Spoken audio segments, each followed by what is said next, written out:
I unchained the alien woman, and days later she came back with a gift. It was supposed to be a salvage run. The ruins of an old research outpost, half buried in the red sands of Kasara 4, weren't supposed to hold anything alive. Just broken tech, sun-bleached metal, and a few forgotten secrets. But then I found her.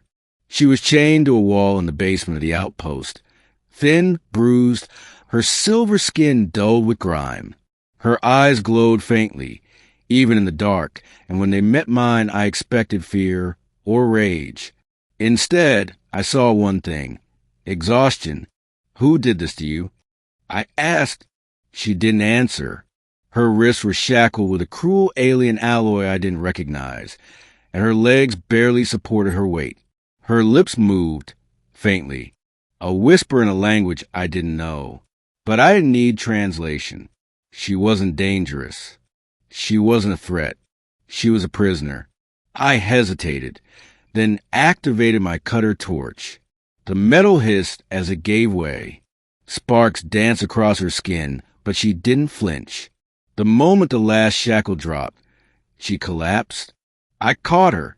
For a moment, she clung to me, weak, trembling, like she hadn't been touched with kindness in a long, long time. Then she pulled away, nodding once before slipping into the shadows of the ruin and vanishing into the dust. I thought that was the end of it. I didn't even know her name. 3 days later, she came back. I was camped near the wreck of my transport, fixing a stabilizer, when I heard footsteps behind me. I turned fast, expecting raiders. Instead, it was her. She looked stronger now, cleaner, standing tall in the fading sunlight. She wore a long cloak stitched with strange symbols, and across her back was a satchel that glowed faintly at the seams. "You came back," I said, standing slowly. She stepped closer. "You freed me." Her voice was soft but clear now, accented and melodic. She reached into the satchel and pulled something out, a small crystalline orb, pulsing with soft violet light. She held it out. "A gift," she said. I blinked. "What is it?"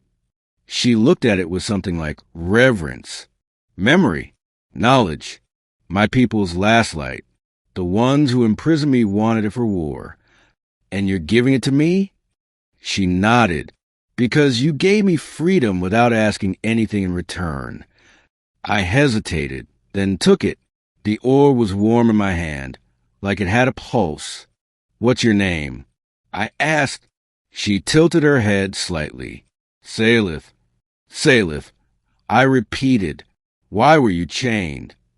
She looked away, toward the horizon. "Because I refused to help them build a weapon." I let that sink in. The research outpost, the strange tech, the chains. Suddenly, it all made horrible sense. "They tortured you for this," I said, glancing at the orb. "Yes, and you saved it by saving me." I didn't know what to say. I was just a scavenger, a guy with a torch and too much curiosity. I didn't think I'd done anything special, but Salith looked at me like I had.